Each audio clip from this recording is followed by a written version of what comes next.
Hello friends, आप सभी का मेरे YouTube channel CG online classes में आप सभी का स्वागत है। आज की क्लास में हम डिस्कस करेंगे छत्तीसगढ़ जनरल नॉलेज के कुछ महत्वपूर्ण प्रश्न जो कि आपके आने वाले सभी एग्जामों के लिए काफ़ी महत्वपूर्ण प्रश्न रहेंगे। अगर आपको मेरा वीडियो अच्छा लगे तो लाइक कर दीजिएगा और शेयर कर दीजिएगा, और चैनल में नए हैं तो चैनल को सब्सक्राइब कर दीजिएगा। तो चलिए देरी ना करते हुए देखते हैं आज का पहला क्वेश्चन।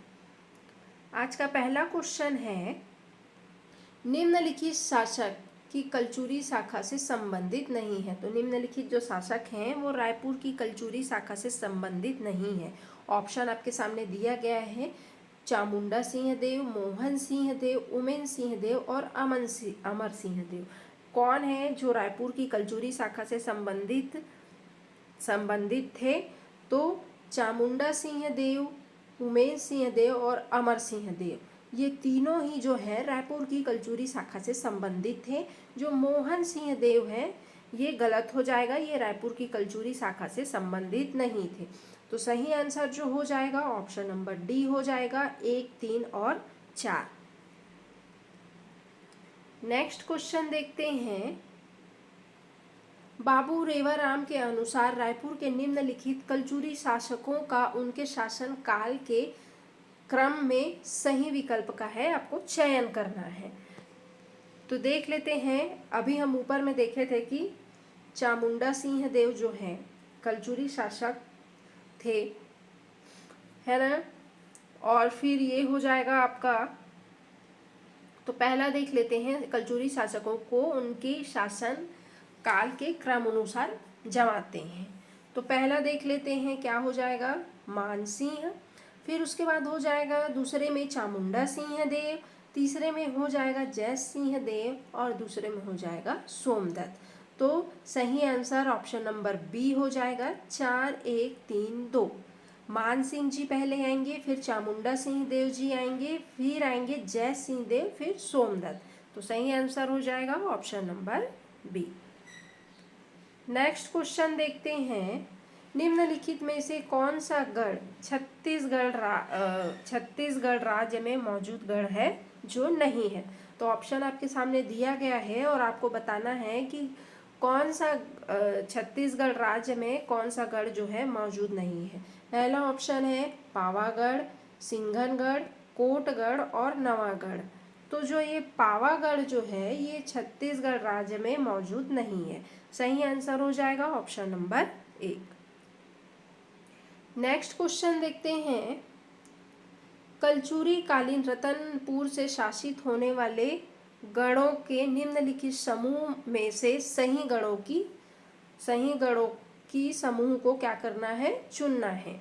तो कलचुरी कालीन जो है रतनपुर से शासित होने वाले गढ़ों के निम्नलिखित समूह को जो है सही गढ़ों में चुनना है। तो पहला देख लेते हैं, पहला ऑप्शन जो है खारोद, लाफा, छुरी और पंडरभट्ट। दूसरा है लाफा, नवागढ़, सिमगा और मती। तीसरा है उपरोड़ा, खल्लारी, नवागढ़ और मोहंदी। चौथा है अकलवाड़ा, तेंगनगढ़, लवन और मारू। तो जो है कलचुरी कालीन रतनपुर से शासित होने वाले जो गढ़ हैं, गढ़ों के जो समूह हैं वो हैं खारोद, लाफागढ़, छुरी और पंडरभट्ट। सही आंसर हो जाएगा option number A. Next question देखते हैं, छत्तीसगढ़ के इतिहास की निम्नलिखित घटनाओं पर विचार करना है।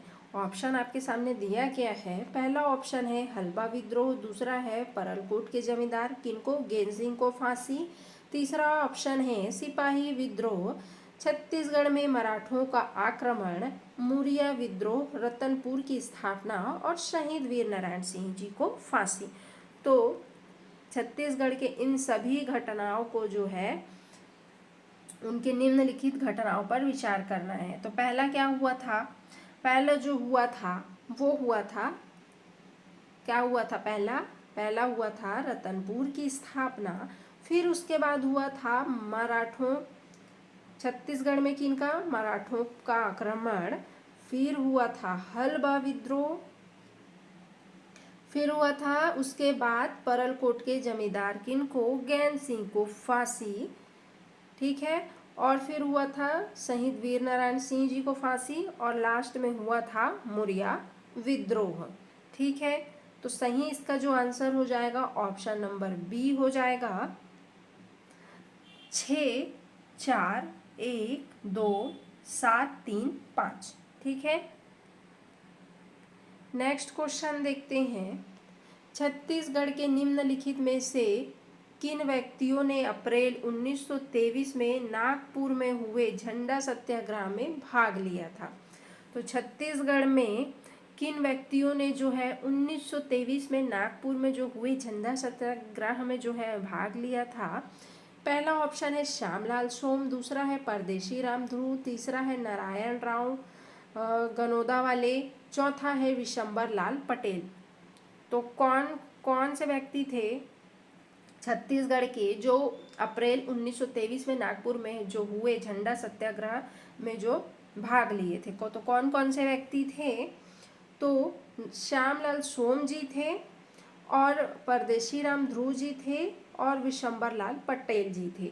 नारायण राव गनोदा वाले ये गलत हो जाएगा, ये अप्रैल 1923 में नागपुर में हुए झंडा ग्रह जो सत्याग्रह है उसमें भाग नहीं लिए थे।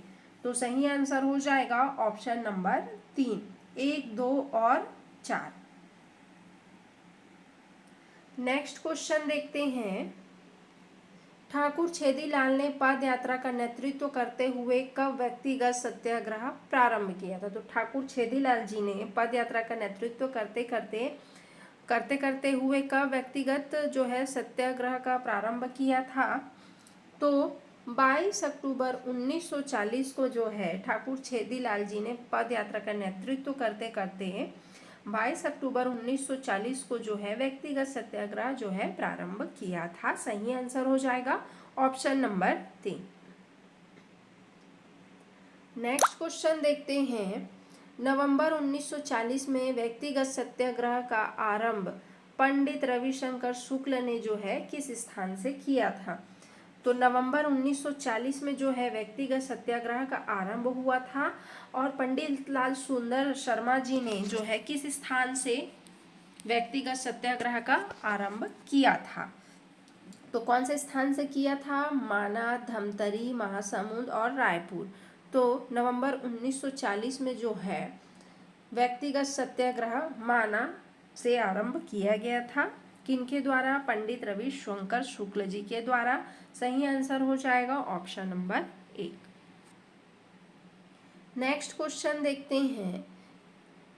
निम्नलिखित में कहाँ कहाँ फैमिली कोर्ट परिवार न्यायालय स्थित है? ऑप्शन आपके सामने दिया गया है। पहला है कांकेर, बालोद, जांजगीर चांपा और कबीरधाम।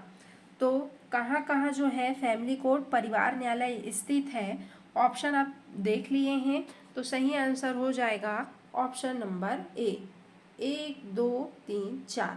ये चारों जगह ये जो है फैमिली कोर्ट परिवार न्यायालय स्थित है। नेक्स्ट क्वेश्चन देखते हैं। निम्नलिखित में से गलत कथन की पहचान करना है, आपको बताना है। तो पहला ऑप्शन देखते हैं।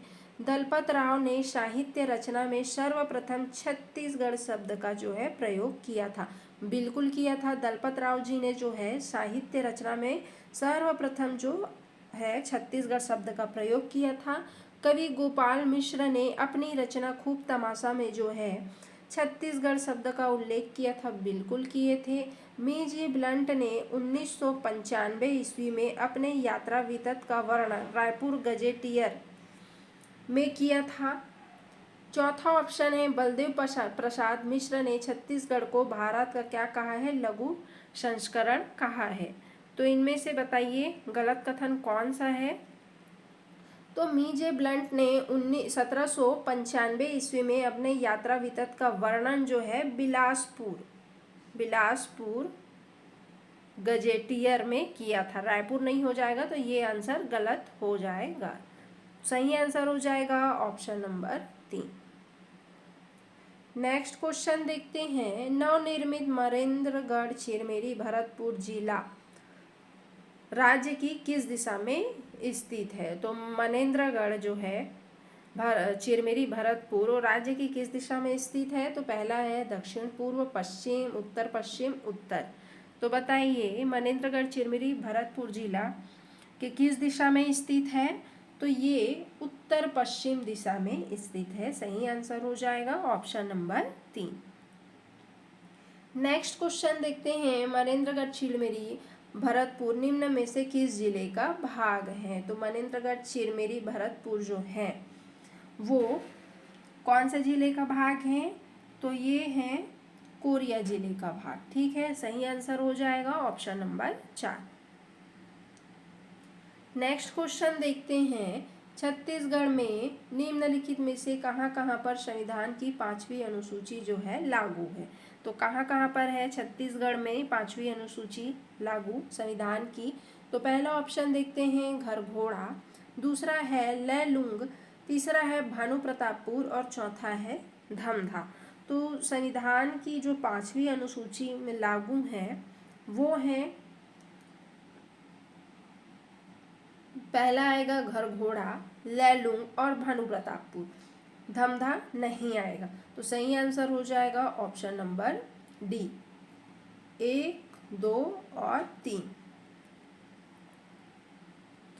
नेक्स्ट क्वेश्चन देखते हैं, सूची 1 का मिलान क्या करना है सूची 2 से? पहला देख लेते हैं ऑप्शन, ढक्कन ट्रेप, आर्कियन, कडप्पा और धारवाड़। तो ढक्कन ट्रेप जो है ये कहाँ? बॉक्साइड। ठीक है। आर्कियन क्या है? आर्कियन नीस। कडप्पा जो है चूना पत्थर है और धारवाड़ जो है टीन है। तो क्या हो जाएगा देखिए, ढक्कन ट्रैप का बॉक्साइड 1, फिर उसके बाद 2, आर्कियन का नीस और कडप्पा का जो है चूना पत्थर 3। ठीक है, और ये 1 हो जाएगा। तो देखिए यहाँ पे सही आंसर हो जाएगा ऑप्शन नंबर 1। नेक्स्ट क्वेश्चन देखते हैं, बस्तर की जो कांगेर घाटी में निम्नलिखित में से कौन सा जलप्रपात जो है स्थित नहीं है? तो आपको बताना है कि बस्तर की कांगेर घाटी में कौन सा जलप्रपात स्थित नहीं है। पहला ऑप्शन देखते हैं, कुड़ंग जलप्रपात, झूलन दरहा जलप्रपात, खुरसेल जलप्रपात और शिवगंगा जलप्रपात। तो कौन सा है बस्तर की कांगेर घाटी जलप्रपात में जो स्थित नहीं है? तो ये खुरसेल जो है जलप्रपात, ये नारायणपुर जिले में है। तो सही आंसर हो जाएगा ऑप्शन नंबर 3।